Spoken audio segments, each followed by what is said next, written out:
हाल ही में एक चुनावी रैली में पीएम मोदी ने साइकिल पर एक बयान दिया, जिसके बाद मीडिया से लेकर सोशल मीडिया तक साइकिल को लेकर चर्चा होने लगी।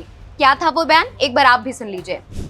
उनका चुनाव का निशान है ना, तो शुरू में जो बम धमाके हुए वो सारे के सारे बम धमाके उन्होंने बम साइकिल पर रखे हुए थे।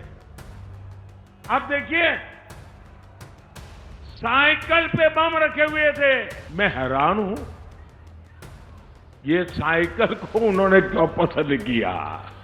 लेकिन एक बात बताऊं, इतिहास के पन्नों को अगर हम पलटे तो पता चलेगा कि साइकिल की भूमिका बहुत अहम रही है।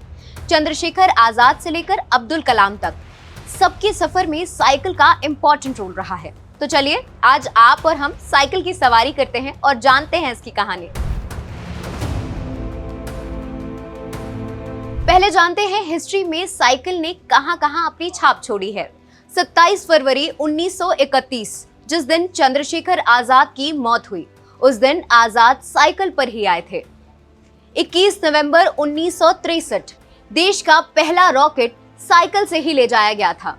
29 मार्च 2012, ये तस्वीर है डच पीएम मार्क रूट की, जो साइकिल से ही अपने ऑफिस जा रहे हैं।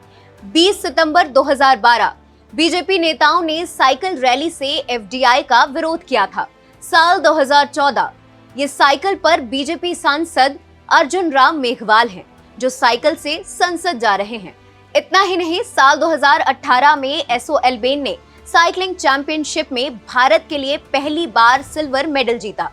वहीं लॉकडाउन में भी साइकिल ने बहुत कमाल किया।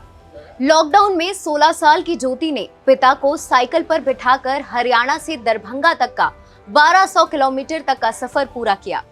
कोरोना के चलते फिटनेस और किड्स साइकिल की डिमांड बढ़ी। साल 2020-21 में लगभग 1.5 करोड़ साइकिलों की बिक्री हुई। भारत दुनिया की दूसरी सबसे बड़ी साइकिल इंडस्ट्री है। हर साल 1.5 से 2 करोड़ यूनिट साइकिल का प्रोडक्शन होता है। साइकिल कंपनियों का टर्नओवर 5 से 7 हजार करोड़ रुपए का है। साथ ही प्रत्येक 1000 लोगों में से 90 लोगों के पास केवल साइकिल ही है। जब साइकिल इंडस्ट्री इतनी बढ़ी है, कंजप्शन बढ़ा है, तो मेडल तो खाते में आने ही थे। हमने अंतरराष्ट्रीय इवेंट में 4 गोल्ड, 4 सिल्वर और 2 ब्रॉन्ज जीते हैं। तो ये थी साइकिल की कहानी। लेकिन इस कहानी में ट्विस्ट तब आया जब आतंकियों ने साइकिल से बम ब्लास्ट किए। 8 सितंबर 2006 को देश में पहली बार मालेगांव ब्लास्ट में साइकिल का इस्तेमाल हुआ। 23 नवंबर 2007 को वाराणसी, लखनऊ और फैजाबाद कोर्ट के पास साइकिल से ही धमाके हुए। 13 मई 2008 को जयपुर में 8 जगहों पर साइकिल के जरिए बम धमाके किए गए। 26 जुलाई 2008 को अहमदाबाद में 22 बम धमाके हुए। इसमें भी साइकिल का यूज हुआ था। इन घटनाओं के चलते साइकिल का जिक्र कई बार नेताओं के भाषण में आ जाता है। लेकिन साइकिल चलाने के अपने ही फायदे हैं। साइकिलिंग एक एक्सरसाइज है जिससे ब्लड सर्कुलेशन बेहतर होता है, कैलोरी बर्न होती है, जो डायबिटीज और स्ट्रेस को कंट्रोल करने में मददगार होती है। तो ये थी साइकिल की कहानी। और भी ऐसी स्टोरीज के लिए जुड़े रहें दैनिक भास्कर ऐप के साथ। शेयर और डाउनलोड करें दैनिक भास्कर ऐप।